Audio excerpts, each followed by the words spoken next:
And welcome, everybody. Welcome to yet another Canuckleheads. And put our studio online here. We have Harima joining us in the studio backstage today. Hello, everyone. How are you? Good to have you. Thank you for hanging out with me today. And yeah, so my pleasure. It's kind of going to be like a little bit more of a laid back show, I think, but because I don't normally do it. I don't normally do it on Sundays. I know it's very weird, Gav, having me here on a Sunday. Absolutely, I agree. Hello, Adafos. How you doing? Lady Phoenix, Randy Scribner, Zippy Art, Action Toys. Mike, I know you're in the chat there too. Hello, everybody. Very hard to get those DVDs of those nowadays. Yes, it absolutely is. So I actually, funny story. I actually have a copy of The Mind's Eye and Beyond the Mind's Eye, which are both basically what those YTV shorts are based off of, and they're very expensive to get now because they're super rare. But yeah, that particular one was from Anna Music. That was More Bells and Whistles from Anna Music, which is another very cool little short series. But a lot of I just love playing these because this is like stuff that we grew up with in Canada, watching YTV, and when you see these little things, because it harkens back to when YTV wasn't allowed to have commercials on it, and so they had to have something because the TV shows were only 20 minutes long, and so they had to have something to break up the time in between, and so they would play these little shorts between like what would have been commercial segments to kind of split up the time, because the TV shows weren't long enough to cover the half-an-hour segments. So they took segments from The Mind's Eye, Beyond the Mind's Eye, Anna Music, and they put them to little shorts on their thing there. So a little bit of Canadiana history there. We're gonna dump it. We're gonna dive into another Hive and Harvest. I only have 3 of these left. I'm so sad. I should have got more. But I'm gonna actually pour it. I'm gonna show you guys the color of this today while we get everything set up. You had it on PBS? That's so cool. That is so cool. I guess PBS was in the same sort of deal, like they weren't allowed to have like paid commercials. Or that might have been a Canadian thing though. record in there. Some channels in Brazil did the same thing at one point. That's so fucking cool. That is so cool. So this is a honey mead. This is blueberry. Look at the color on that. That's really nice.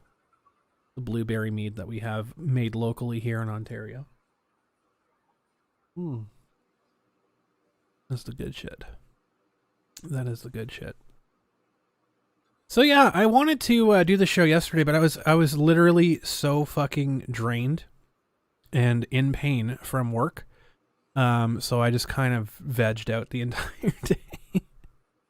But got to work today and found out that it was like really not that busy at all because Mother's Day.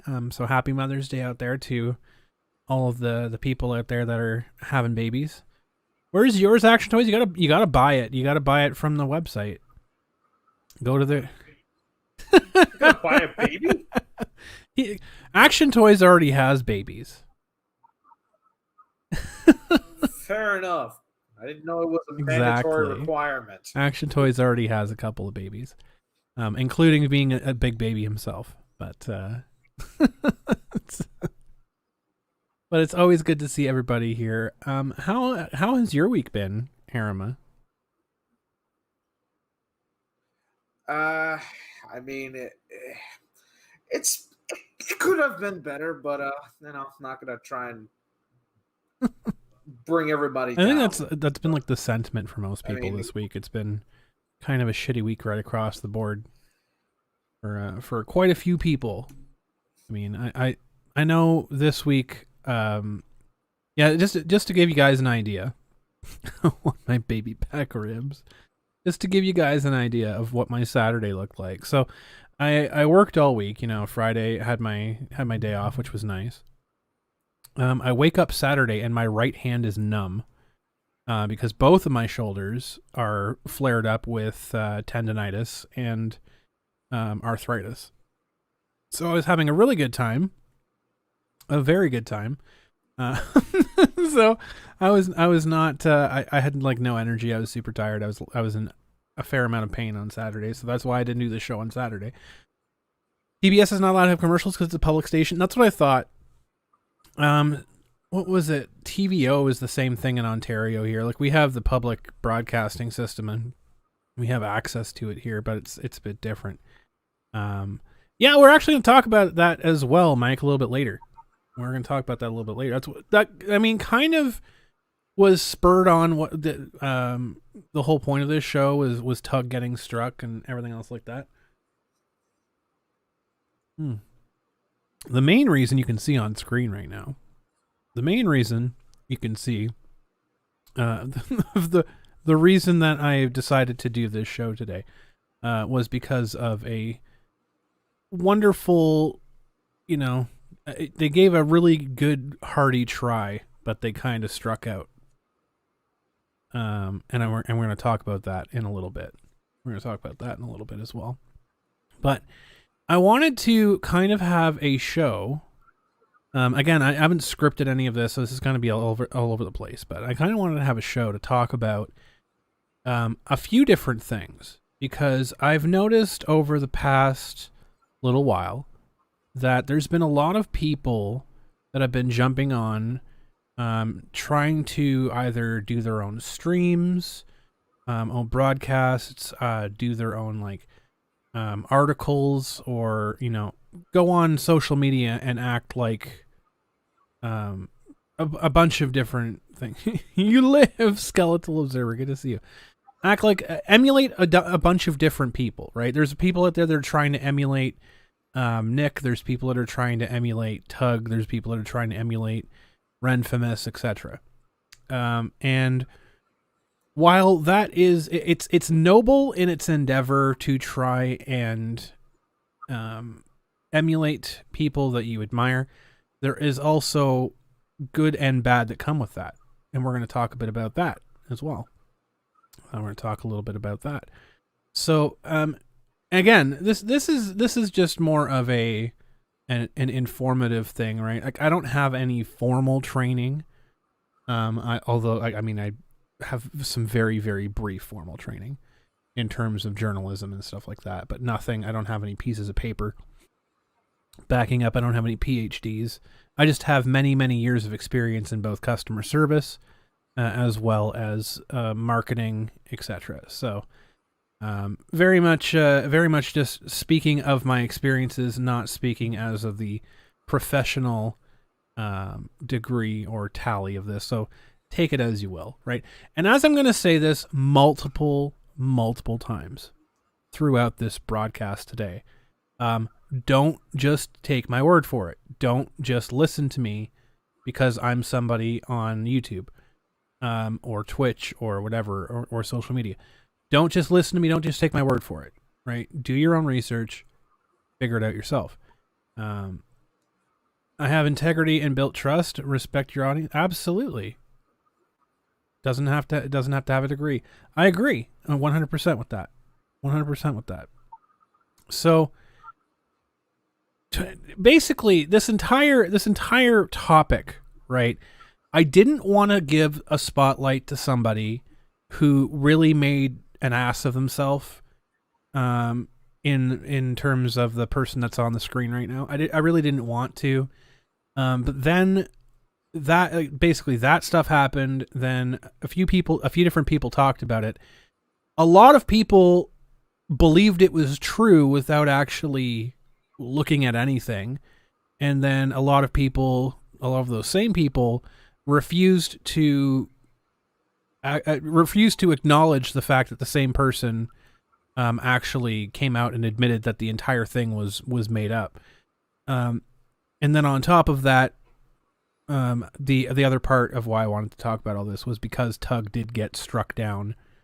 And another part of it was because Doug lost his channels or whatever else. He's kind of building back up. So Doug TeNapel kind of lost his channels because of journalistic stuff too. So it's kind of like an amalgamation of all of these things together. It's kind of like, all right, I want to sit down. I want to talk to y'all about this because I've been doing a lot of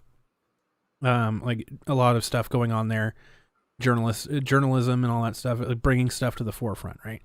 And so I want to help people out there that want to do something positive, and I want to point out, what the positive part of it is and what the negative part of this is, and and how to avoid some pitfalls that you see.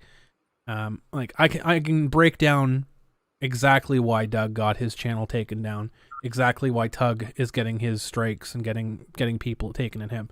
So I want to kind of go over that to tell people out there who want to emulate those things or who want to gravitate to do those types of things or aim to do those types of things, how to do it without, putting your own foot in your mouth kind of thing.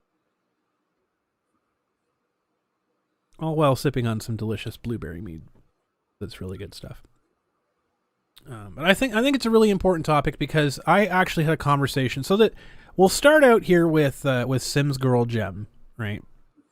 Who recently, for people who don't know the situation here, there was news that was broken by Sims Girl Gem, who was the originator of this story, that there was some unnamed voice actor, and this is the claim, right? This is not true. So I'm going to preface this by saying this was proven to not be true by the person who broke it herself. She claimed initially that there was a voice actor within Funimation that came to her specifically, didn't want to go to a Nick Rekieta, didn't want to go to a Tug or anybody else like that, because if they did, they would figure out who they were very quickly, and they wanted to keep themselves anonymous. Now, we'll talk about the whole anonymity thing a little bit later. I just want to address this part first. So they came to her and made these ridiculous claims about Ron Toye being as active in Funimation as Chris Sabat and having all of this other stuff, blah, blah, blah. Really, really ridiculous claims. Really, you don't like the start of the story. It's pretty dumb. It basically shared DMs with no name attached, with no dates attached, no timestamps attached, making these ridiculous claims about Ron Toye, about Chris Sabat, saying how they have proof of the casting couch and blah, blah, blah, and how they're going to share it with this random person, this Sims Girl Gem person. And so, okay. immediately, if that raises a red flag for you, that's good. That's a good thing. It's a very good thing. Because it should. It should. It's part of why I do these little shorts as well to start the show now. A little bit of Canadiana history is because we used to grow up. For people out there in Canada, y'all might remember this. We used to grow up and we had concerned children's advertising, right? We had commercials that came on that had ridiculous shit. Like, basically, the robot that got its arm cut off, you know, the play safe stuff and all that stuff. And then we had the House Hippo commercial. The House Hippo commercial was amazing. Well, I wish I could have actually had that queued up to play at the start of this one. That would have been appropriate.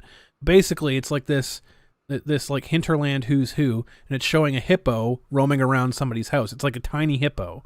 It's like roaming around in like chip bags and like trudging through peanut butter, and it's getting attacked by a cat and all this other stuff. And then at the oh right, and it sounds like exactly like a documentary. Exactly, you know exactly what I'm talking about. It's the House Hippos. They live on crumbs of chips and peanut butter toast. But then it's like it's waiting in the cat's water dish, and then it like transitions to an actual hippo in the wild, and it's like it tells you, it's like, you know, you thought all this stuff seemed really true, but you had that question in your mind. It's like, this can't really be true, can it? And then it's like telling you that you have to be like asking yourself all these questions because some stuff might be true and blah blah blah.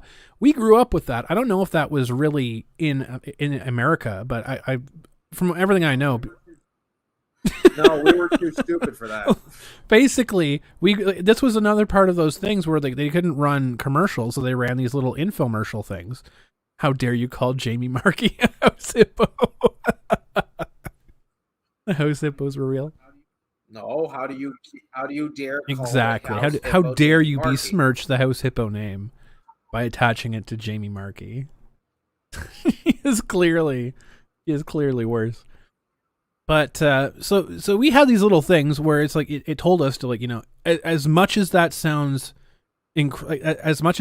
true, it also sounds ridiculous. It sounds like not credible, right? So you questioned it. So it fostered that thought to like question things in kids. So when I'm talking about this, when you hear this story about Ron Toye being like this big pusher in Funimation and stuff, like, it's like you have this stuff in the back of your mind. It's like, that doesn't quite make sense. Let's ask a bit more questions here. Unfortunately, there's a lot of people that didn't, which I'm very disappointed, because there's a lot of people that want it to be true, right? There's a lot of people that want things to be a certain way, so they'll disregard facts, they'll disregard red flags because they want it to be correct, which was what happened a lot in this situation right here. So Sims Girl Gem put forward this story saying this, and then people came out and asking her, like, okay, well, who's this person, blah blah blah. She's, well, I swore to secrecy, blah blah blah blah blah. Okay, that's fine. I reached out to Sims Girl Gem very briefly, and I said, okay, this I'm like, this is kind of far-fetched here. Can you tell? And I'm like, I understand you can't tell me who the person is. I'm like, is this person a VA? And then she's kind of dodging the answer. I have all of this on DM. So again, I don't want to show the DMs publicly. If people really want to see the information, I'll show it to people on a case by case basis. But I'm not going to show the DMs publicly because it's whatever. But I was talking to her. Basically, I asked her, okay, well, who's the VA? She's like, well, I can't tell that. I can't. Blah blah blah blah blah blah blah. I'm like, okay. I'm like, I personally originally thought, because she states in her profile on Twitter that she's autistic, right? She has autism. She's on the spectrum. So I honestly thought that somebody could have just reached out to her, made up this entire fucking story, and taken advantage of someone who's autistic, because that's unfortunately easy to do, because some people aren't able, who are on the autism spectrum. I've worked with a lot of people, both professionally and recreationally through like sports and stuff, who have autism, and I understand how easy it is to put things over their head, and they believe it's true. So I gave her the benefit of the doubt. I'm like, okay, I think someone's taken you for a ride here. I'm like, did this come from an official account? Again, she's dodging the question. I'm like, okay. I'm like, I understand you can't tell me who it is. Can you tell me, number one, is this person a voice actor? And number two, did this person contact you from an official account from that voice actor? And she admitted to me privately that this person wasn't actually a voice actor. This person was just a neutral party, quote unquote. And I said, okay. And I told her very, very plainly that you shouldn't be posting this type of shit. I said, basically, you're spitting in the face of all the people that are trying to do this legitimately, and you don't have actual physical evidence. You're lying about the evidence that you do have. You're misrepresenting this stuff. And at that point, she gets a bit defensive, upset that I'm calling her source a liar. I'm like, okay, well, one of two things is happening. Either your source is lying to you, or you're lying to me. One of these two things is happening. So I told her, you know what, like, your best interest, if this is not true and you're just conflating this, take down the posts. Don't talk about it anymore. Just take it away, put it away, and that's that, whatever else. She said, okay. Then I got a DM from somebody else who had a conversation with her, which this DM is from, by the way. This is not my conversation with her. This is her conversation with somebody else. And she admits on that conversation that the quote-unquote source is a spy in the Kick Vic movement that's trying to sow paranoia and trying to get people to turn on each other, and that this is big ruse. It's a big ruse to try and get them do this stuff.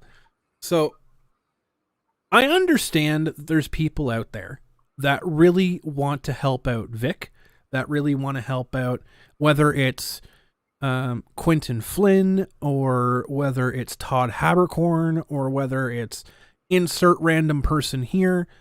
I get it. I understand that there's stuff out there in the world that's happening right now that is not fucking fair. However, when you're talking about journalism, when you're talking about being a journalist, you have to have a level of integrity, right? The big issue right now with mainstream media's journalism is that we have taken that integrity out of the equation, because there's outlets like TMZ that have direct contact with scoops. They're able to get the information out, boom, like that immediately. CNN doesn't have that, whether because they're lazy, because they aren't trusted, or what have you, or because they conflate the facts all the time, which most news stations do. What have you. They're not getting the attention that they want, so they have to make shit up. They have to get things like blown up and clickbait and everything else like that, right? It's much like it is on YouTube. You see people clickbaiting all the time. Mainstream media's caught on. That generates views. That generates content. And because they're at the top of the totem pole in terms of media, they have to do it for their investors. They have to get money. So this is what they're resorting to. And when we're talking about journalism and combating that type of shit, you don't want to get into that, because it's a very cutthroat industry. I'll say that right fucking now. Very, very cutthroat industry. We're talking about like corporations that have invested time, money, people, everything else like that into getting this information, and they don't want undercutting indies coming in and taking it away. Now, what does this have to do with everything? Good question. So this is all tying in together, I assure you. And again, I'm not scripting any of this. This is kind of all over the place. This is why we're seeing people like Doug TeNapel get struck and taken down. This is why we're seeing people like Tug getting struck and taken down. Partially, and a large part of this, is because they're getting paid based on their content, right? If they weren't making money, it wouldn't matter. Bottom line, it wouldn't matter to a lot of people. The problem is when and I'll say this right off the bat. Doug TeNapel, I love the dude. His coverage of the elections, and specifically his pushing of Trump, really put a target on his back. Because he was gaining a lot of momentum. I think he went from like 70,000 subs on YouTube to like over like almost 500,000 in like the course of a few days. He was gaining a lot of momentum. And I can guarantee you that that likely caught the attention of some mainstream medias, and that was likely the point of no return for him. And I'm sure that he understood that that's what he was getting into, and that was likely outcome for him. But do I think that's fair? I don't think it's fair, but I think that's a real risk, right?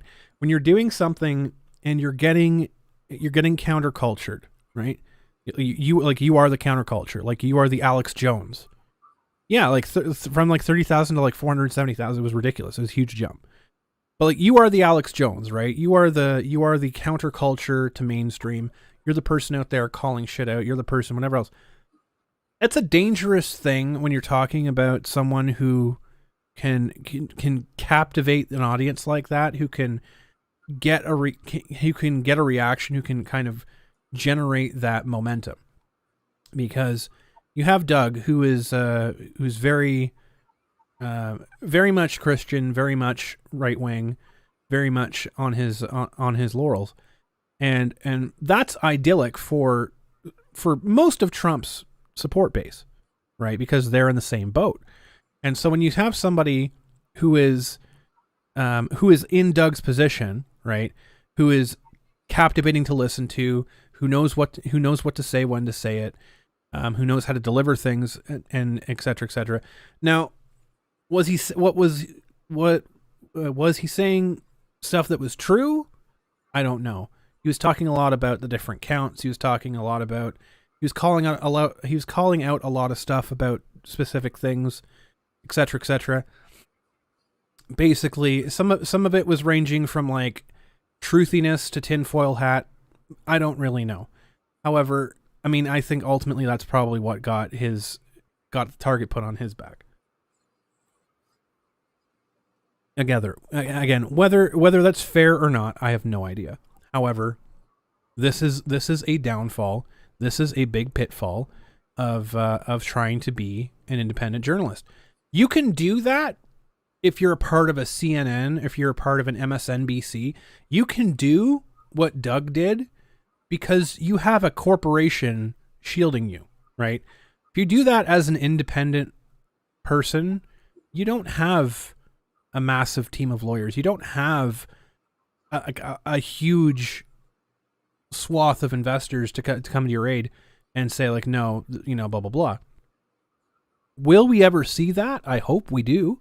I hope we see a point where media gets back to being media again and not just everything being a fucking tabloid. But I don't know. I don't know if we'll ever get there. Now, I understand Doug's gone back to, I think he went back to his art stuff, and he's been talking a little bit much more subdued about the election stuff. But I always caution people. If you're getting into controversial topics, it's really, really lucrative too.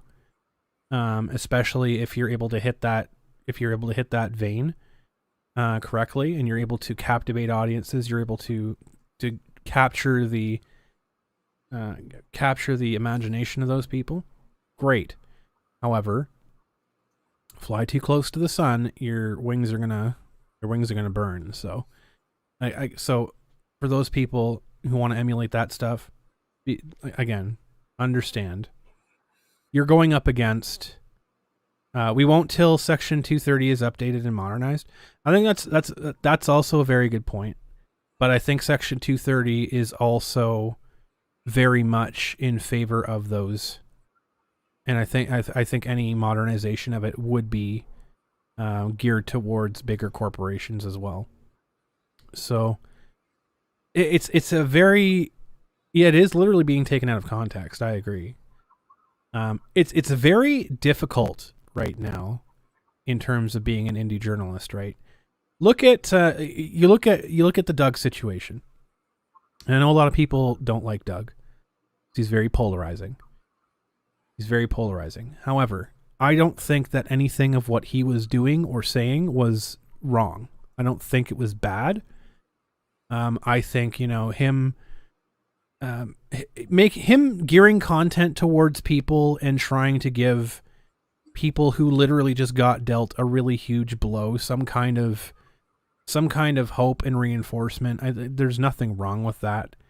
It's not like he's directing them to do hate crimes or anything else like that. The man is literally just trying to report and get information out about stuff that mainstream media is actively suppressing, which we're going to see a lot of in the next stuff that I'm going to talk about here. We see a lot of that stuff all the time. In terms of Tug getting his channel, I don't know. I don't think he was completely yeeted.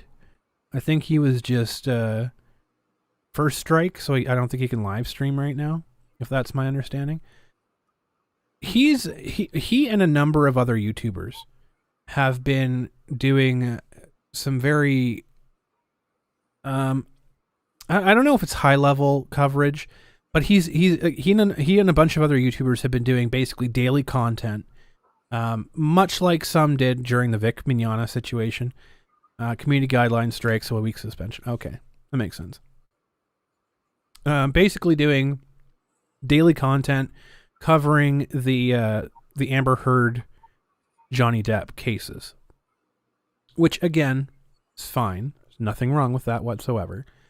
But you have to be careful as a journalist, especially as an independent journalist, and regardless of people's opinions about Tug or about Doug or about anybody, this type of stuff, it should be talked about. It comes down to it should be protected free speech, because here's the thing, right? Look at Tug and Doug as let's look at them as media organizations for a second. Okay? Let's look at them as media organizations for a second. Do you think for a minute that YouTube or Twitter or anybody else like that would treat them, would yeet them if they were a part of like CNN or MSNBC or TMZ or like Al Jazeera? They would have protections based on being a member of the press, right? Being a member of the media press. Indie journos, you still have that protection. You do. It just costs a lot of money to fight for it. So what it comes down to is you have to pick your battles when you're an independent journalist. But the other part of it is that you have to recognize that you're in. They would self-yeet if they were part of MS. I mean, that's to be fair, that's true. But you wouldn't see it coming from the platforms. You would see it coming from the companies. But if the companies are supportive of that, which is like, we're in a situation right now. I know this is going in a bunch of different directions, but there's a point. We're in a situation in the world right now, right, where there's a swing to more left-leaning politics. There's a huge swing left, where we're seeing a lot of, pretty much every media is catering to, I don't even want to say liberal minded, because that's not even fair to people who are liberal, branding them like this, because the extreme left of what we're seeing is not liberal. It's authoritarian. It's fascist. We're not like, that's not traditional left. That's not traditional right. That's its own category. Let's make that very clear. But due to the economic policies that they tend to follow, quote unquote, I would say more likely it's socialist. That's my personal opinion on it, of course, but I would say socialist, only because on the grounds of the way socialist doctrine, if you read it carefully, it's very much the left spectrum's form of fascism. Just the differences in economic policy rather than That's close, but they are different. I will say this because I understand that there's buzzwords being thrown around by a bunch of different people, and this is my thought on the entire situation. Right, at this point, there is no more right and left because they're all different directions. They're all different directions, and there's one or two groups that are trying to hide in both of them. And all that. Oh, hello, Kyle Cowden. It's been a hot minute since you can catch one of my streams. Really appreciated your voice of reason in this Twitch thread. Thank you for joining, and I appreciate that. Appreciate that compliment. But I think there's a lot of chaos seeking that is going out, a lot of muddling. And to give people a point to understand here of what I'm talking about, right? You can understand, you could know that something is wrong, but you have a job to shit the bed so fucking bad that no one wants to sleep in it, period. Right? Look at what Lemoyne did. And I know I keep going back to Vic examples, but this is literally the best example that I have of this right now. Look at what Lemoyne did in the Vic Mignogna versus Funimation et al. Case. He went in there knowing that he had a horrible chance of defending this past a CPA or past a TCPA, because the TCPA did not apply to this. For anyone that has eyeballs and a fucking brain in their skull, they know that a TCPA doesn't apply to it. However, he went into this understanding that he had to stink up the room so fucking bad that no one wanted to stay in it. Because if anyone looked at what was there for more than 5 minutes, they would know. So he had to cut off before 5 minutes. And he did that. He made everyone so fucking tired of dealing with him that no one had the fucking patience to actually pay attention. That was Vic's counsel got fucking tired of him really quickly. The judge got tired of him really quickly. Like, all of it. So that's a valid way of doing it. That's what's happening a lot in terms of politics, in terms of, and he literally showed a picture of a dumpster fire. Exactly. But in terms of politics, look at the filibuster, right? The essence of a filibuster is talking so fucking long that you run out of goddamn time. Like, it's about understanding what buttons to push when to push it. And I was talking about this because there's a big point of contention. There's a big point of contention right now in Canada, and a lot of people that are watching this outside of Canada that don't understand that this is actually just one part of Canada, not the whole. But the pastor from Alberta in Calgary got arrested because the authorities in Calgary granted a court order to put an injunction against gatherings. Put an injunction against gatherings over a certain size, blah, blah, blah, blah. And this pastor kept breaking that injunction. And so he got arrested. Free Arthur. And he got arrested. Now, there's people on both sides of this. I haven't really dug deep into this, but there's people who are connected with that situation that are saying that he's not doing it. Like, on the face, he's doing it as a rights statement. Don't step on my rights, don't tread on me, blah blah blah. On the other side of this, people who are connected with him are saying that he's doing it as a political statement, as a political ploy. Which, I mean, I don't know. I don't have evidence of either of these. But basically, this is yet another example of people just. Of this. And when I had a conversation about this earlier, people got really fucking mad because I suggested, well, he got arrested because he broke a law.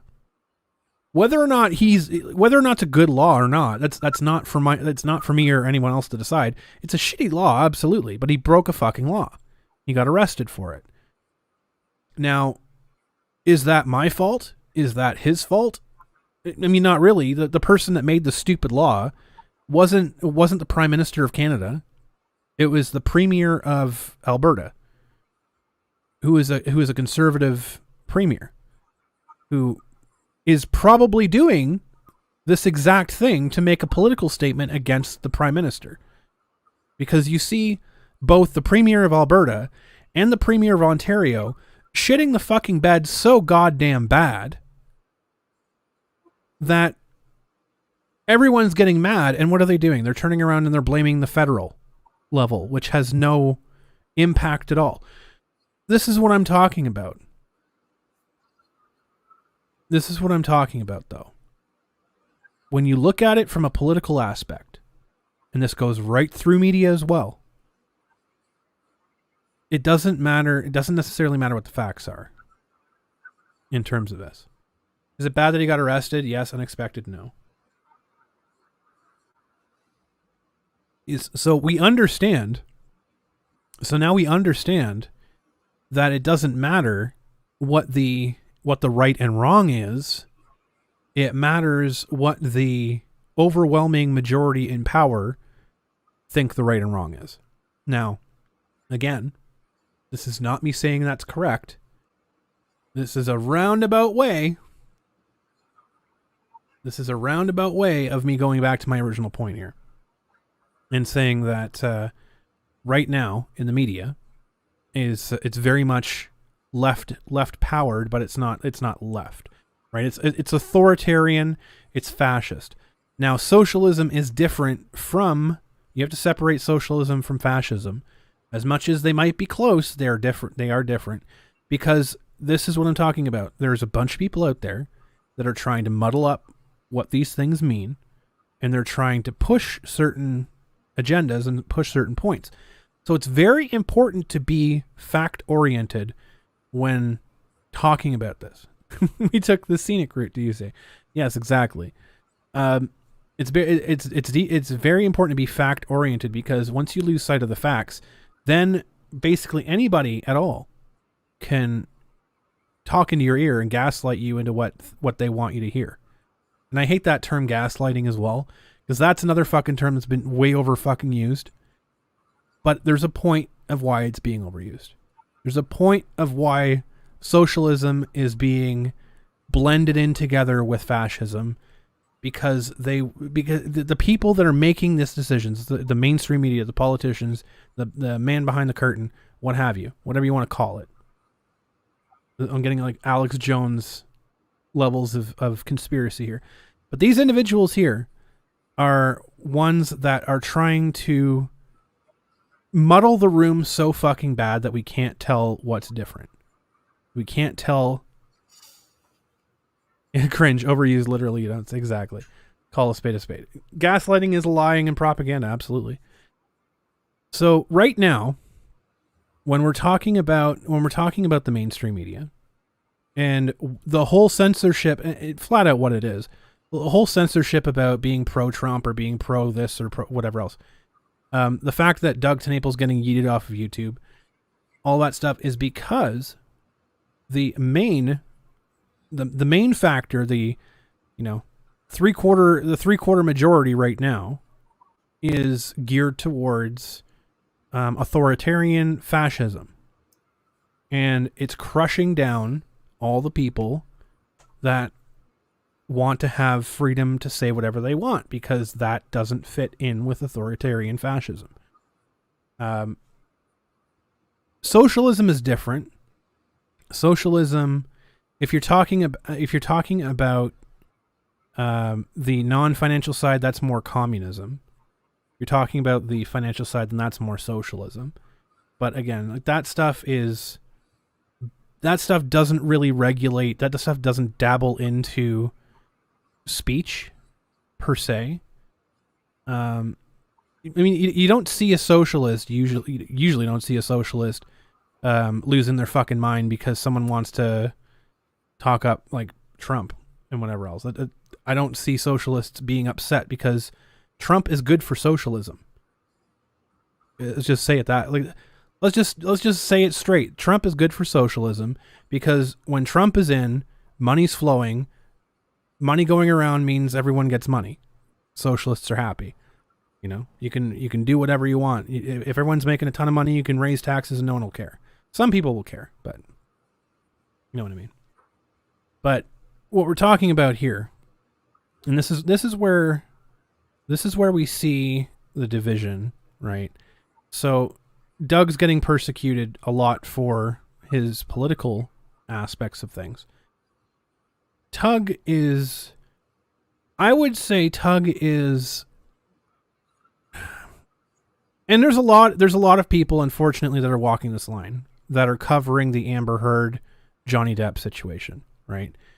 There's a narrative that people that are close to Amber Heard's side of things want to push.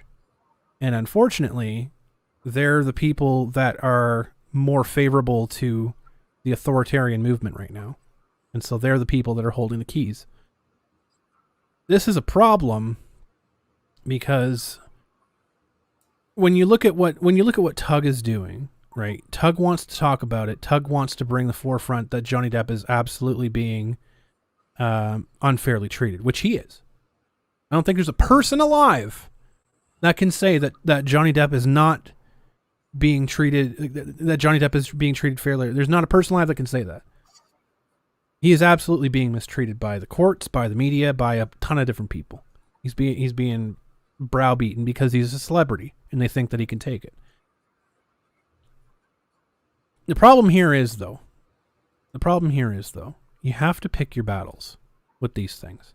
It doesn't matter if you're the fucking patron saint of telling the fucking truth.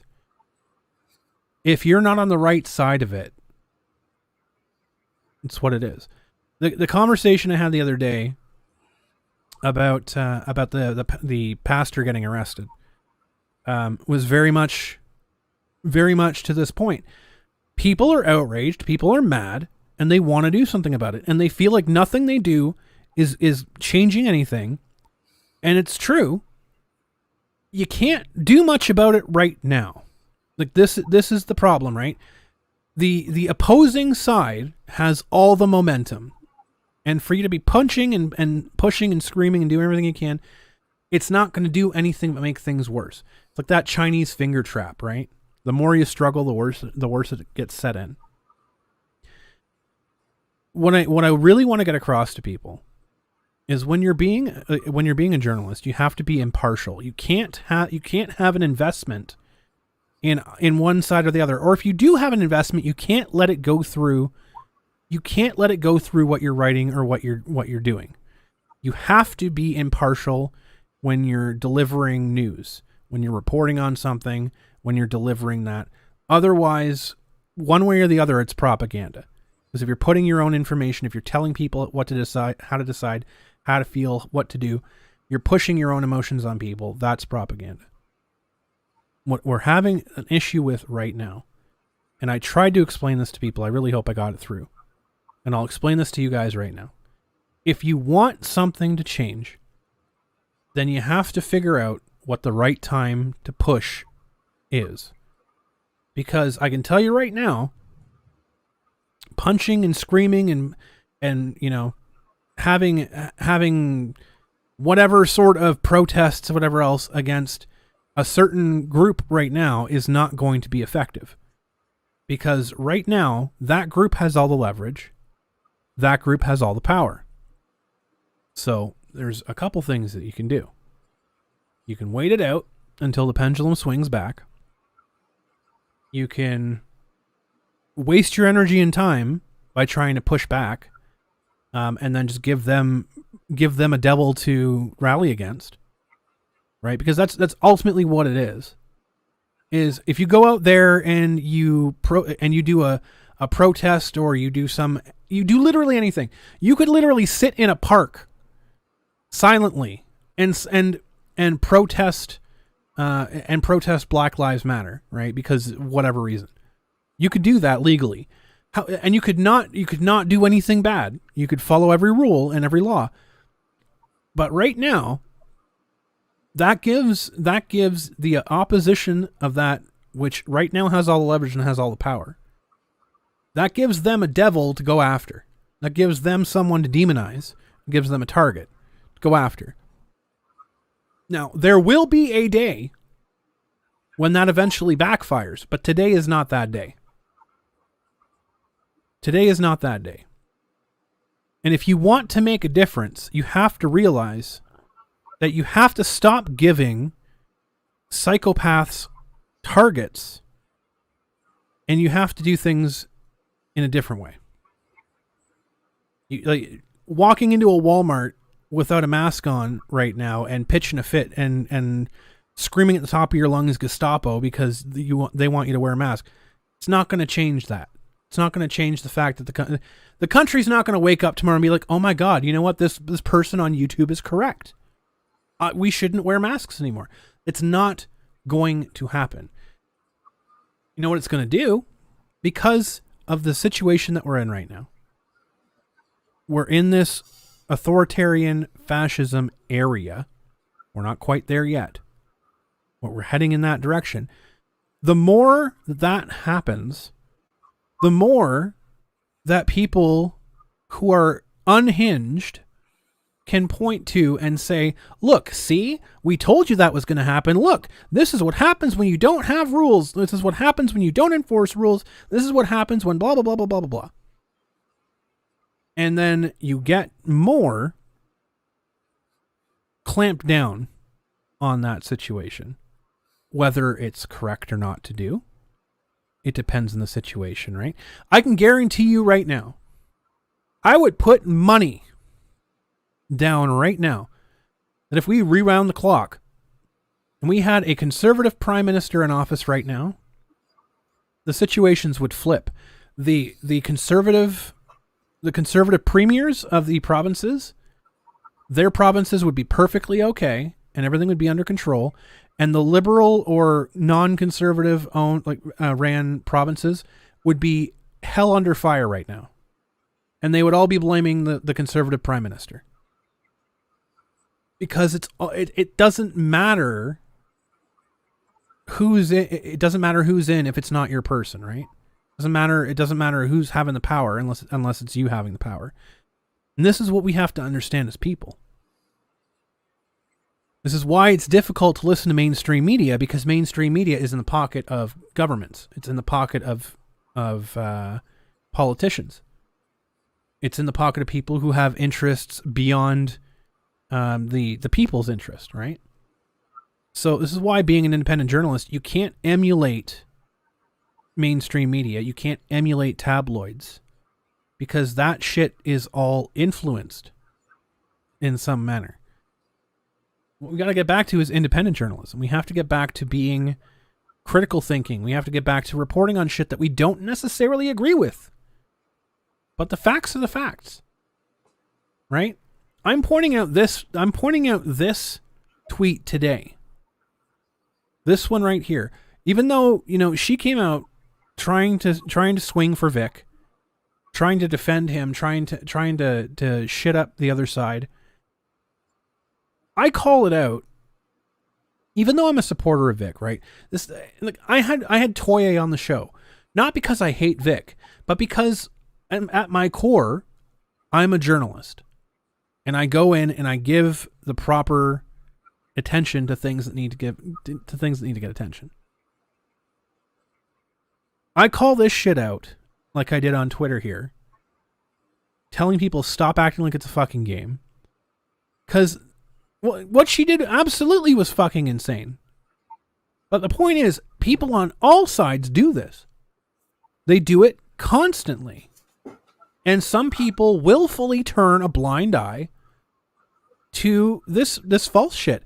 There is people, literally, I gave the proof of her admitting that she made this shit up to several individuals who were reporting on this, and none of them addressed it. They just said, "Oh, it could be true, but I'm leaning on the fact that it's false." I have the fucking proof that it's false. It doesn't matter if you're defending Vic in this situation, or if you're defending a Quentin Flynn or a Todd Abercorn or anybody at all.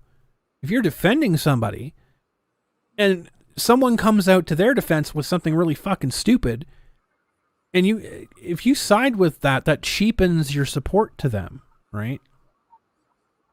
Like, It's really frustrating. I'm gonna get on a rant here for a second. It's really frustrating when you see this stuff happen, because there's so many people that have been trying for so long with good intention to do something positive. And this is not one thing specifically. This is insert random thing here. When you see people that have grouped together to do something positive, and then you have a group of people come in and try to undermine that because they don't want it to be resolved. It happens all the time. It happens all the time. It happened in the Vic Mignogna situation. It's happening currently with Quentin Flynn. It's happened in politics. It's happened with Johnny Depp. It's happened in every situation that you can think of. You have people that go well beyond what they should. Falsely, might I add. Now, would I be saying something different if Sims Girl Gem here actually had concrete evidence? Oh, absolutely. Be a different story. Would be a different story. Was this the shit that Nick read and after a few minutes called bullshit on and moved on? Yes. Yes, it is. Yes.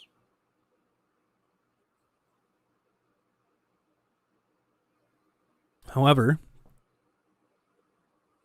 what Nick failed to do was actually show that she confirmed herself that it was false. Not calling Nick out on it. I'm not saying one thing or the other about it, but he reported what she said and he didn't report the whole story. It was 100% obviously fake. 100%. Which is why I didn't even want to show what she had said originally. To the point where I don't want to show what she said. Did he know at the time? I sent him the information before the show. I mean, I don't know if he read his DMs. I think a few people sent it to him, so I think a few people had sent it to him. But the problem is, and this is partly one thing that you have to understand being a journalist as well. Which I understand largely why Nick doesn't report on every single thing that, people in KickVic do for this very reason. You don't want to signal boost. Sending Nick something as a lottery and you'll lose. Absolutely. It's true. You don't want to accidentally signal boost, right? This is one of the big criticisms that I got when I had Ron Toye on my show, on this very show, was that I was giving Ron Toye a platform to deface Vic further. Now, I would argue that he's already had a platform and he hadn't said anything different and everyone's heard what he said 1,000 fucking times. But I would argue that the content that came out of his mouth, the admissions that came out of his mouth, the attitude that he showed would give people so much more context and background and understanding that it was worth enduring an hour or two of him regurgitating the shit that he's literally said on Twitter, and making a complete ass of himself unprovoked.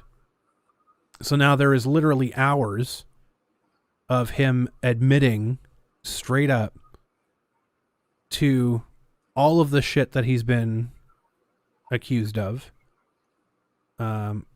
Literally going in and making it to the point where if the Vic appeal comes back, which he better hope it never does. If the Vic appeal came back, those hours he spent on this show would single-handedly torpedo him single-handedly, regardless of all the stuff they already have, because they already have a ton. But what he said, what he on camera said, no fucking lawyer in the right mind would have allowed him to do that. Hours you're never going to get back. Actually giving Ron a platform only shows big character, but you did something no one else that reports Vic in the situation would ever dream of doing. So, one thing I do want to say again, I've said this before. I never asked Vic permission to have Ron on the show. I never ran it by Vic or Ty or anybody. When I saw that Ron was interacting on YouTube comments, I knew that he was trying to get some sort of attention. He was trying to get onto somebody's show. And even at the time, Mr. Hop was really apprehensive about the entire situation. And I said to him, I don't trust anybody else to give him a neutral ground. I'm like, honestly, I'm like, I don't trust anyone else. Either we're going to get him going on somebody's show and them giving him complete softballs and you know, not getting anything worthwhile out of him. And then basically just having it so that he gets to have free reign to do whatever he wants and say whatever he wants in a hug box. Or we're going to get the complete opposite, where he's going to go on a show and they're going to browbeat him so fucking hard that he turtles and doesn't say a goddamn word. And so I said, I'm like, I trust that I have the skill set to put a neutral platform out there and just let him go. Not give him a hug box. Don't give him a hard time, but go in and just give that situation for him to talk and give him the rope to hang himself.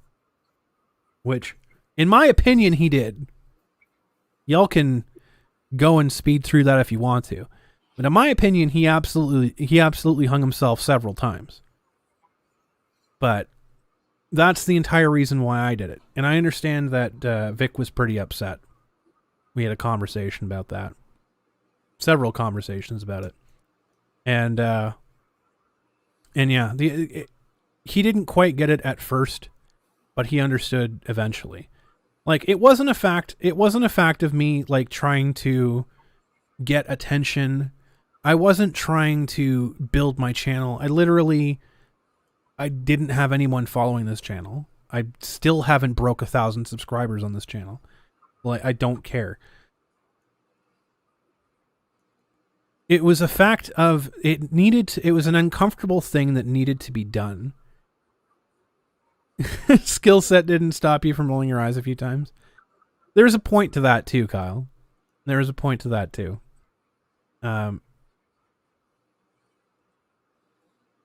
Basically, the entire situation, I didn't ask Vic permission because, number one, I didn't want to, I knew what his answer was going to be. I knew his answer was going to be no, and I didn't want to go against his wishes, so I just did it. I didn't ask him permission.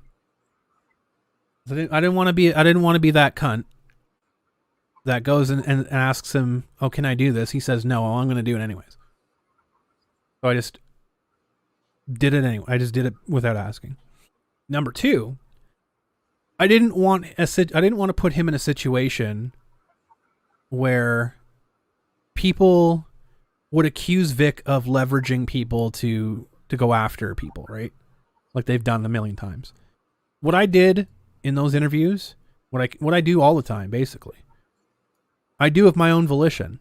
I don't need people's permission to do stuff. Like, case in point, the entire Quentin Flynn situation, when I was reviewing that last stream, I had people who were connected with Quentin Flynn reach out to me and volunteer to answer any questions that I had, you know, all that stuff, blah, blah, blah, be involved as much as they wanted to be. And I told them, like, not on this show, because I don't want this to be used against Quentin. right? I don't want to be involved. I don't want to interfere with any potential litigations, pending or otherwise. I don't want it to be used against him. Because at the end of the day, I'm not being paid to do this. Right? I'm not being influenced in my decision one way or the other of how to report things. And that's how it should be when you're talking about reporting. I agree, Nerd Tremble. It's no one's permission, no one's choice who comes on my show but mine. But the point is like, my opinion can't be purchased. My reporting can't be purchased, and that's how it should be as a reporter. Right? If it comes down to it, I'm going to take facts over everything else. Whether those facts are favorable to my cause or not, I'm going to look at those and I'm going to report them as they are. So when I talked a bit about this earlier. How Sims Girl Gem mentioned that she didn't want to reveal her source. That's fine. As a reporter, as a journalist, your word, your integrity is basically all you have. And it takes a long time to build that up. And if someone comes to you and says they need to remain anonymous, you got to keep them as anonymous as you can. That's the way it is. You have to keep the anonymity, or else you break your word and then you're worth nothing. So there are ways to give out information about a person without giving away their identity. Now, that is more of a learned thing. That's not something that you can just pick up. That's more of a learned thing. That's more of a, what can I say that will not give away this person's identity, but will also show that it gives credence to what I'm talking about. I'll not bow down to corporate advertisement, proceeds to drink a can of Pepsi and look at the camera. Yeah, isn't that crazy? No, I'm not sponsored by anybody. I don't have any sponsorships. But there's ways to do these things, right? There's ways to talk about this stuff, provide evidence without giving too much away. And sometimes it involves waiting. I know it sucks. But that's the way it is. In terms of what I told Sims Girl Gem before I found out that she was basically lying, was like, look, you need to wait until you get 100% codified evidence. Because if you're not fucking sure about something, don't report on it. Or if you are going to report on something, state it as your opinion. That's pretty much it. Like, don't report something as fact if you're giving your opinion on something. Make it very clear that it's your opinion. Am I sponsored by Teespring? Insert shameless plug. No, I'm unfortunately not. I'm not sponsored by Teespring. I wish I was. I don't have any sponsorships. I just have I do have some merch on Teespring. I have the Patreon. I have the super chats. If you click on the Stream Elements link at the very top, you can TTS. You can use the TTS. It will actually read your messages. Yeah, my Teespring. Y'all don't want to see my Teespring. It's boring shit. Boring as fuck. Let me pull it up though. It's been a hot minute since I talked about this Teespring. But this is all important stuff that I want to talk to you guys about, because this is for people who are just burgeoning into being a journalist. It's really fucking tempting to jump in and do what Tug does, do what Nick does, do what Doug Tenaple does. But I'm 100% urging you to like just pump the fucking brakes on it, because what they've done is unique, right? The fuck? Verify my email address? Piss off. How do I see this now? What they've done is a very unique thing. that not a whole lot of people can do. How do we see my store? This is a mess. This is a mess. Okay, here we go. I'll share the screen in just a second. What the hell was that?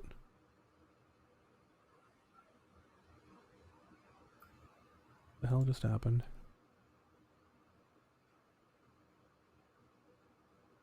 I'm lost my train of thought now.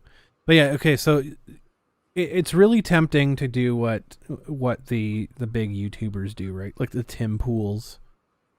The Tim Pools, the Jeremy Hambleys, the Quarterings, right? The Nick Recadas, the Tugs, the Yellow Flashes, Hero Hayes. It's really, really tempting to do what they do. It's also very difficult. If you're just starting out, you probably want to build up yourself a little bit first. They got lucky, a bunch of skill, but a lot of luck too. And this is what I'm saying. I'm going to talk a bit about that in just a second as well. We have the fuck am I going to pull this up now? Without losing my shit. Window capture. There we go. There you go. You can see the Canuckleheads store in Teespring. I have to grab the link for it in just a minute, but you can see the shirt. I have this blanket. I have this blanket, which is actually really comfortable. We got stickers. We have the infamous "Y'all Can Go to Hell" sent from my iPhone T-shirt and tank tops. Parting gift, a tote bag. We have an iPhone case. We have an iPhone case with "Y'all Can Go to Hell" sent from my iPhone. Funny story about that one. That was from the Vic Mignogna. When we invited Vic Mignogna to the show, we had somebody that got really pissed off, sent us this really nasty email, and so I was having a back and forth, and this is how she ended. Last email I got from her was "Y'all Can Go to Hell," sent from my iPhone. Also comes on Samsung case, so it comes on an Android case. We also have, where is it? In the load. Yeah, we have it on pillows. We have the Marked Safe series. Marked Safe from Kitchener Comic Con. Marked Safe from Studio Comics Press. Marked Safe from Twitter Mobs. That's my personal favorite. Marked Safe from Twitter Mobs. We also have the 4-course, the Major League 4-course series.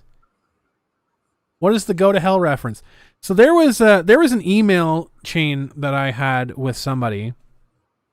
There's an email chain that I had with somebody back when we invited Vic Mignogna to Kitchener Comic Con.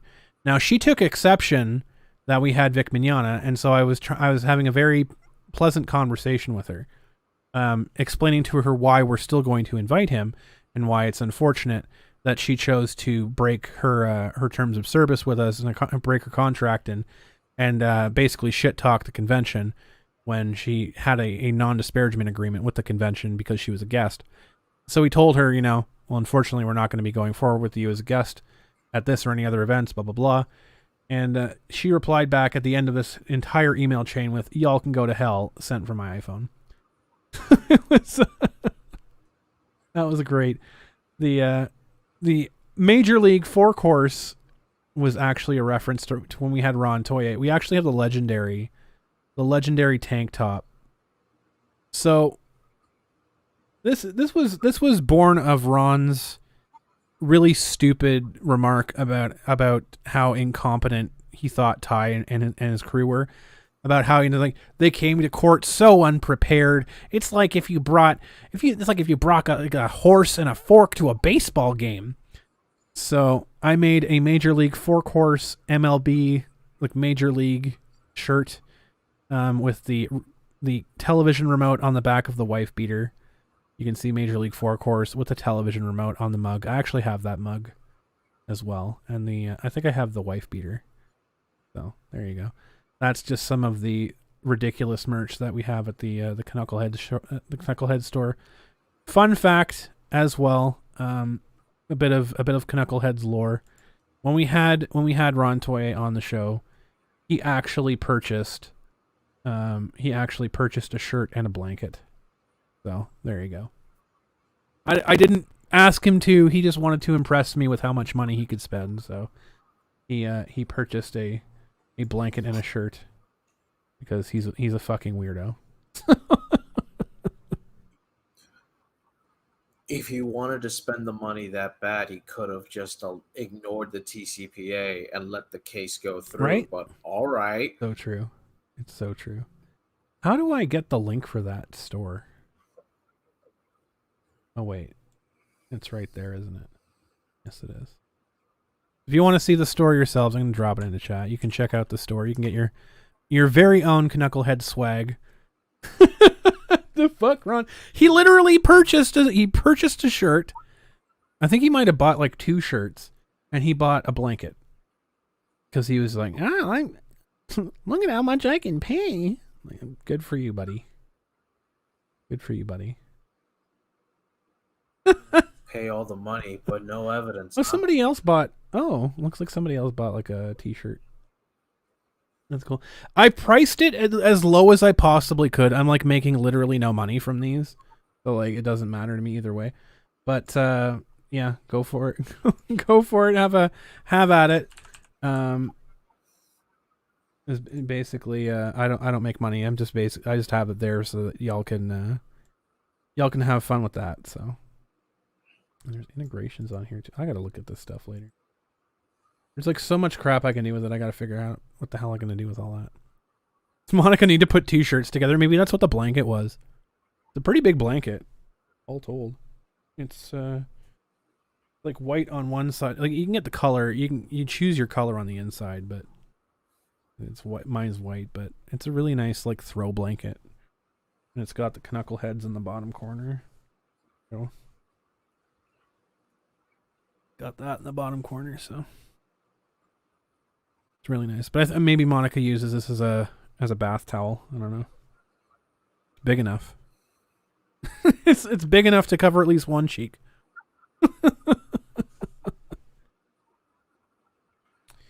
Yeah. What was I going to talk about? I was going to talk about something.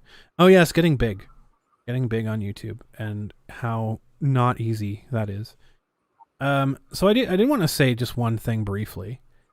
Because I'm not gonna go much longer with this show. It's already longer than I thought I was gonna. Ron loved that toy box. He really did. It's his kink now. I would not be surprised. I would not be surprised at all. You know, they have like those beds that has like the cage underneath it, right?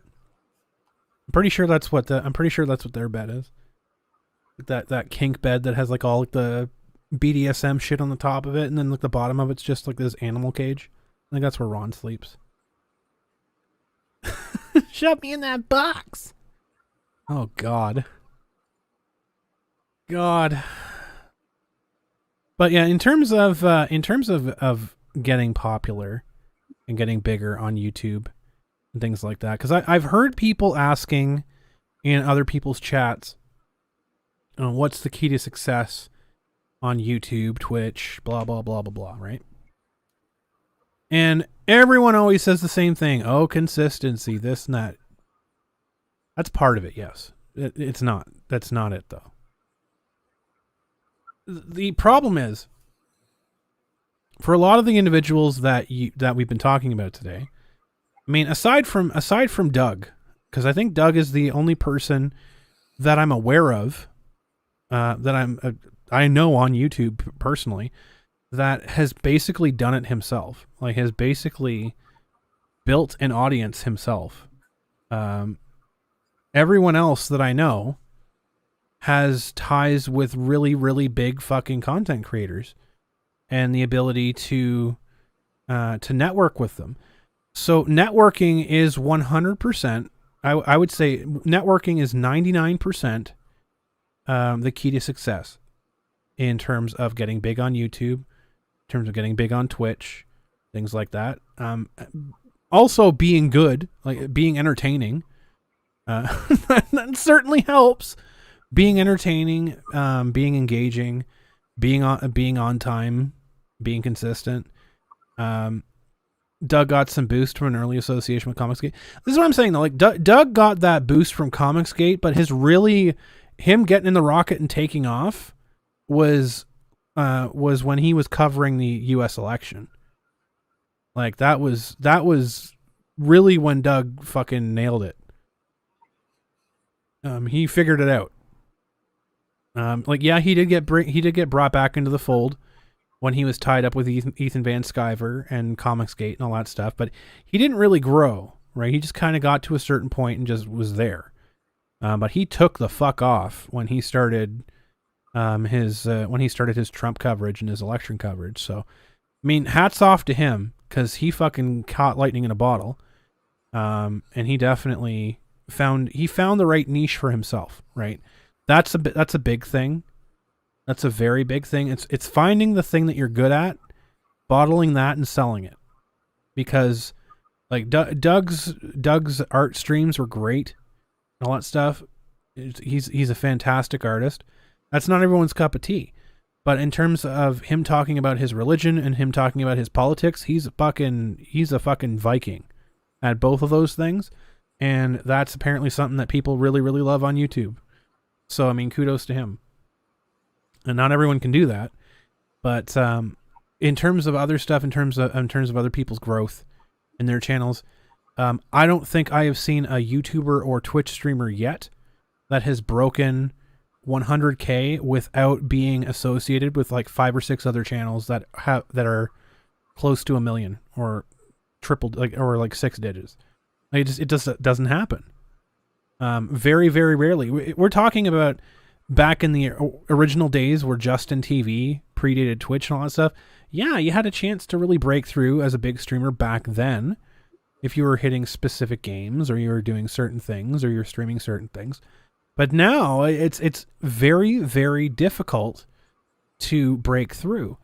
It very much is dependent on how many streamers feed into you and how many people lift you up.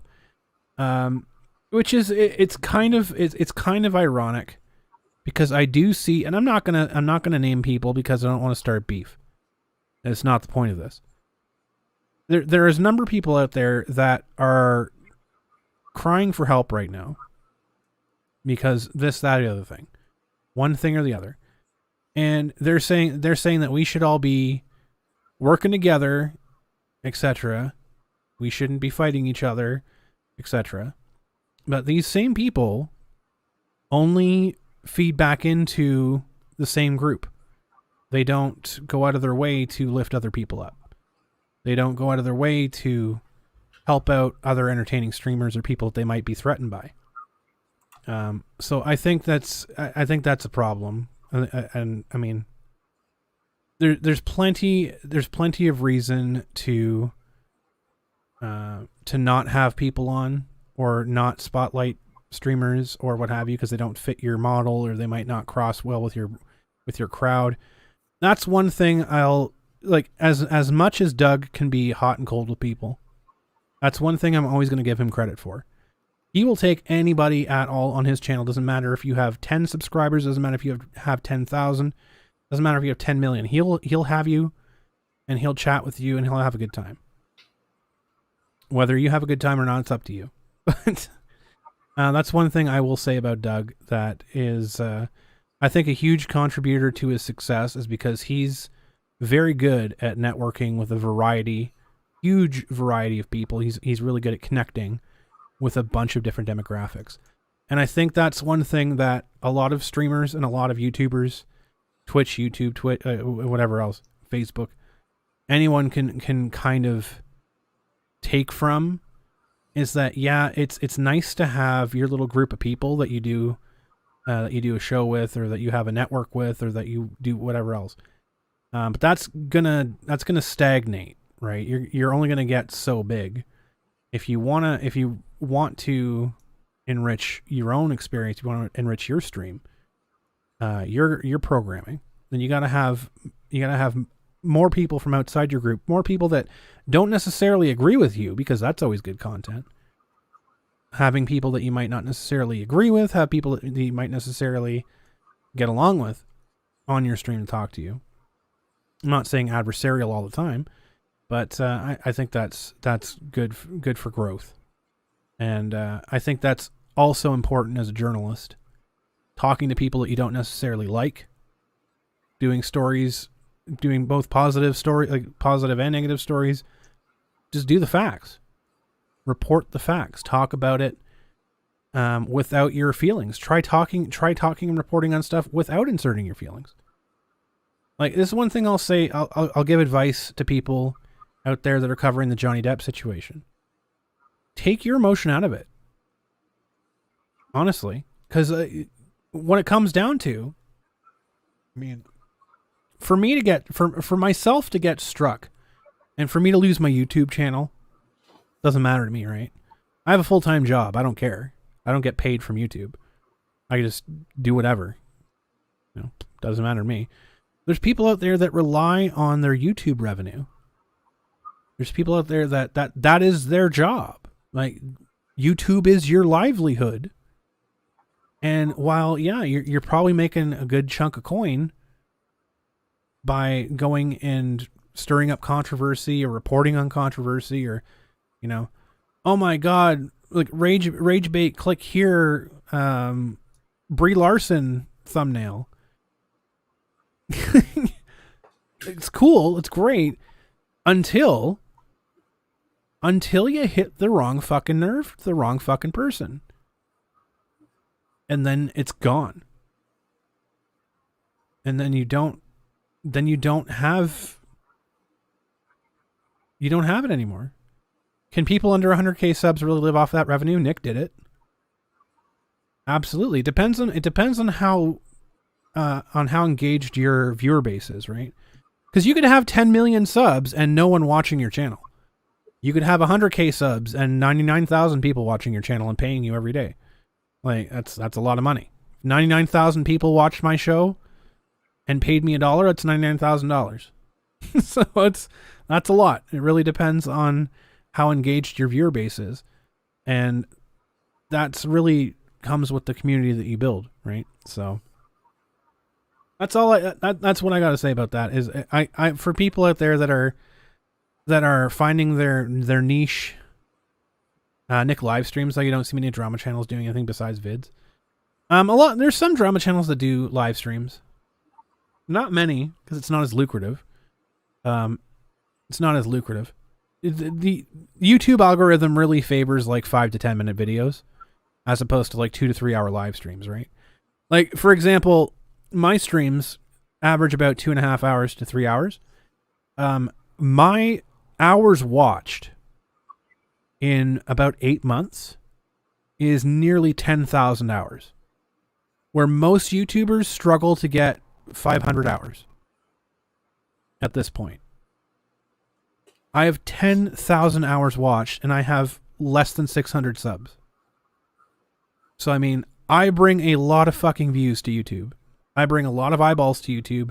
A lot of people are watching a lot of ads on my shows. So it's one of those things where YouTube doesn't seem to like that for whatever reason.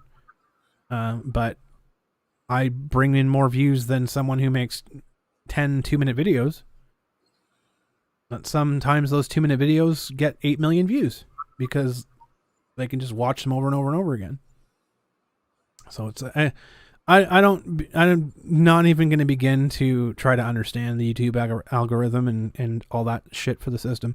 I do this show because I enjoy it. I'm here for you guys. I'm here for people that watch it, because there's nothing else to do on a Sunday night or a Saturday night or whatever else. If you listen to the podcast later on, I do it because it's fun, right? I try not to put my emotions when I'm talking about news stuff, when I'm reporting stuff, when I'm reporting facts. Sometimes I do get emotional because that's good content too. The old sell one thing for $1 million or a million things for $1 and see who gets there first. For what it's worth, I don't know my day job, but I can always fall back on a radio talk show host. Oh, thank you. Thank you. Well, my day job is pretty lucrative. I mean, it's not like a 6-figure job, but it's a job that pays the bills and keeps the roof over my head. So, but I'd love to be in radio. I'd love to have a show like on radio and talk to people or what have you. Why I'm doing this? Why come on here and talk about this shit? I don't script anything. I come on here and I just talk off the top of my head. I just ramble about whatever else. Some days are better than others. Today is kind of a mixed bag of everything, but hey, it is what it is. That's about all I have today, though. Again, I wasn't planning on this being like a super duper long show. I just saw a bunch of stuff that I really wanted to. I have the voice and the timbre. Oh, thank you. I appreciate that. I have no professional training whatsoever. But I just wanted to come on here and at least hammer out a show for people, because I saw a lot of this stuff floating around. I want to give people a little bit of non-professional pointers. And I know it's kind of been all over the place, but this is just me literally coming home from work, turning on the stream and doing it. So I'm kind of a bit more discombobulated than normal, but I probably will have a proper how to be an indie journo stream at a later date. I know there's one listener out there that is actually an independent journalist and has been doing it for 11 plus years. So longer than I have, who wanted to come on and talk about it, but they're at work right now, so they couldn't do it today. They would have been able to do it yesterday, but I was dead to the world. So do I think the lockdown is going to be done on the 22nd? I do not think so. I think that we're probably in this for probably another 4 weeks, because that is the time frame. 4 weeks past the 22nd is the time frame of when we're going to get the majority of people in Ontario vaccinated. So I think it's going to be extended another 4 weeks, at least, probably until August. I would, if I had to be optimistic, I would say August is the time that we're looking at things kind of breaking back to normal. Appreciate you hanging and vibing with us. I appreciate you guys, because I know some folks don't dig the Twitch thing. I do the Twitch thing almost every night. Almost every night I'm on Twitch playing some random ass fucking game. If it's baseball, if it's Final Fantasy. Next week it's going to be Mass Effect all week. Literally going to be playing Mass Effect from fucking start to goddamn finish. Because it's my birthday week. I have the week off of work. I have Mass Effect. It's on my console. I'm waiting for it to be activated. I'm going to be playing that game fucking nonstop. I'm not going to eat, not going to sleep. Thank you. Happy birthday. Thank you. I'm not going to eat, I'm not going to sleep. I'm not going to fucking crap, piss, anything. I'm just going to be playing Mass Effect the entire time. So, want like a fucking 800-hour stream start to finish. I'm there. I'm doing it. Yeah, that's my birthday week, so I'll be on Twitch pretty much the entire time. What is that? Doesn't that trend close to breaking Twitch TOS? I mean, it probably would. Unless you do it in a hot tub. Unless you do it in a hot tub and you're a biological woman, then it doesn't break TOS. In Texas, you're open for business and the numbers keep dropping. It's different. It is different, though. I think Texas... I don't know what it's like in terms of population density, because this is the issue that we're having in Ontario, right? The population in Ontario is very much condensed in certain areas like Toronto, Niagara Falls, Hamilton, London. Very dense, very densely populated, very centralized. We have a really, really big province, but everyone's basically in the same area, unless it's rural areas, exactly. So these are the issues that we're seeing. Same thing in Alberta. Alberta's incredibly dense. They basically only have like 3 major cities. That's 90% of the population. Texas varies widely in population density as you go east to west.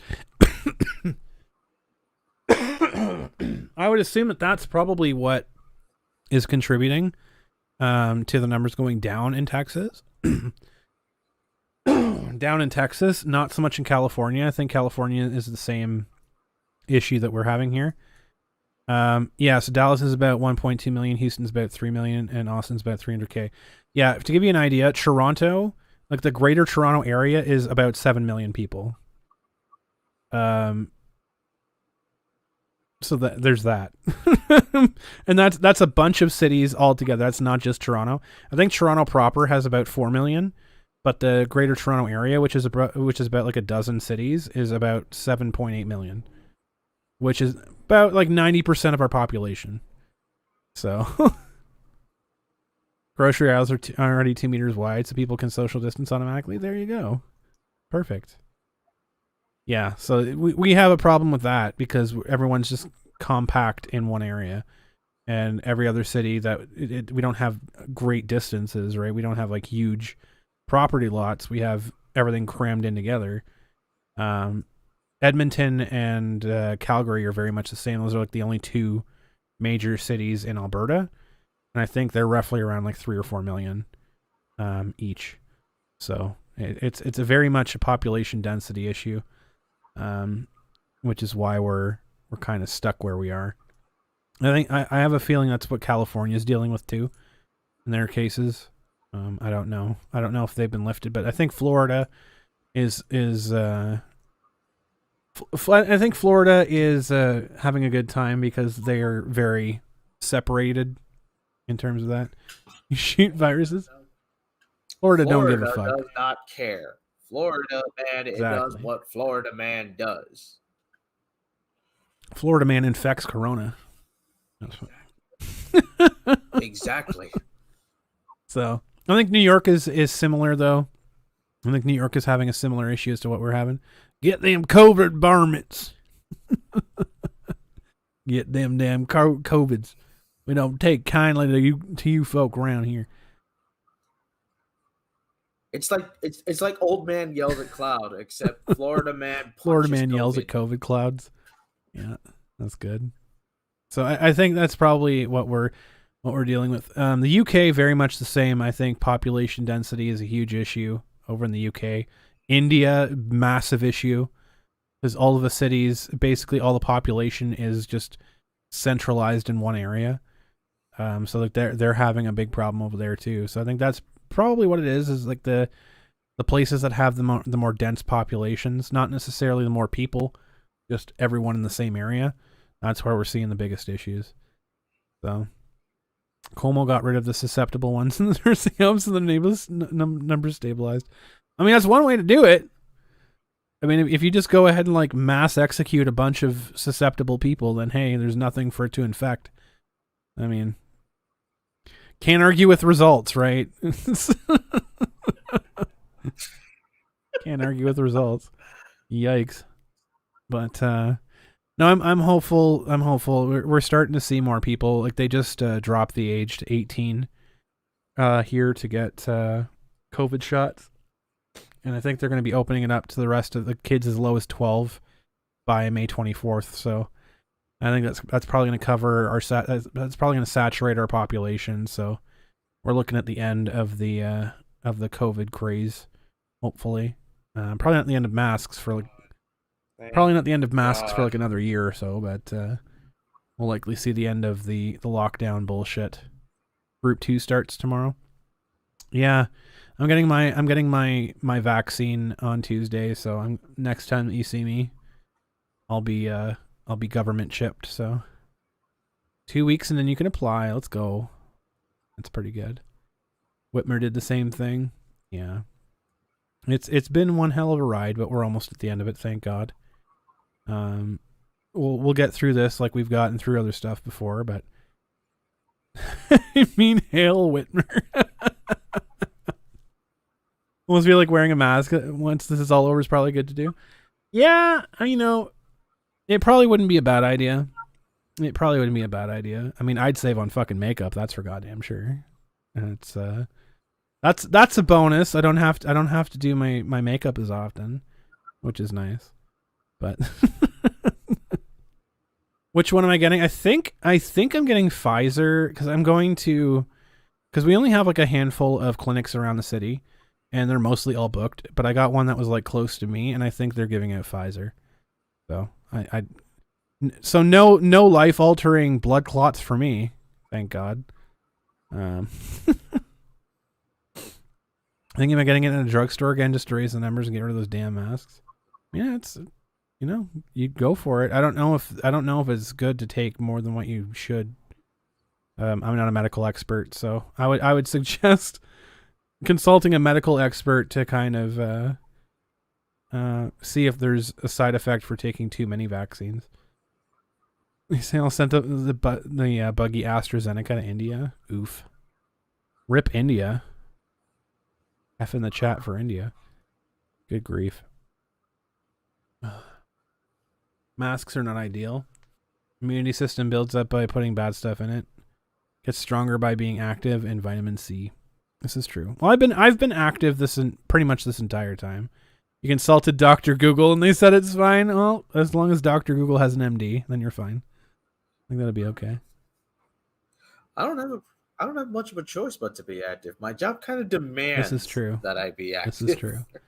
Yeah, I've literally been like every single day, like busting my ass at work, like sweating my ass off, to the point where like my hand was numb on Saturday because I fucking arthritis and tendonitis.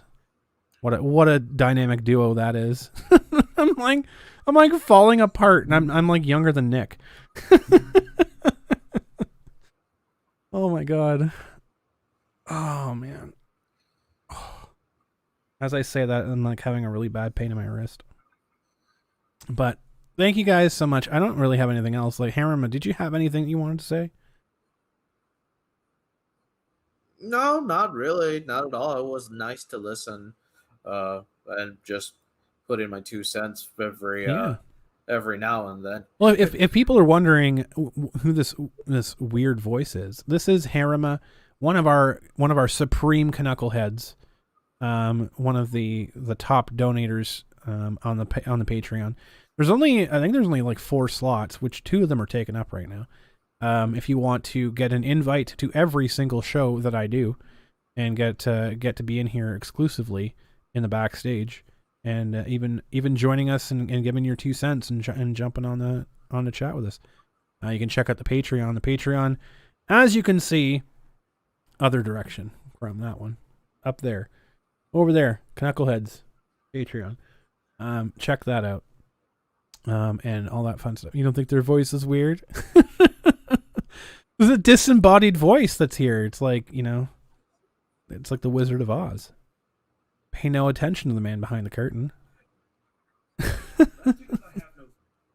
That's because I have no camera, thus this is I very cannot true. reveal myself. This is very true.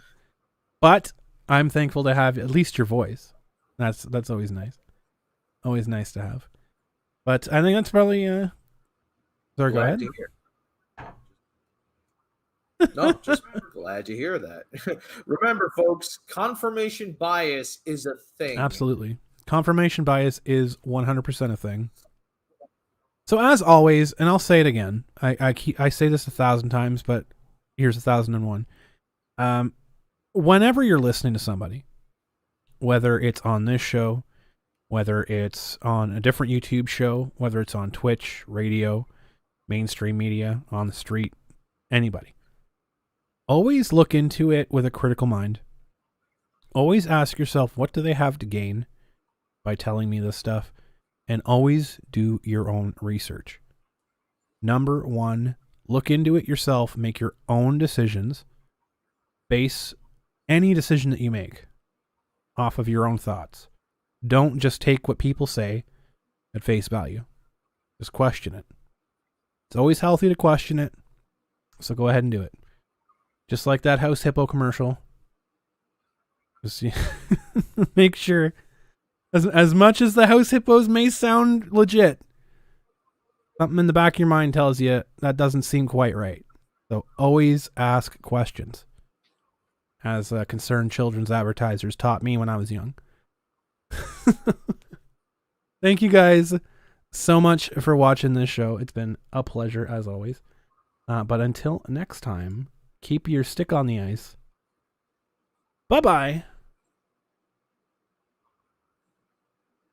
And we're off.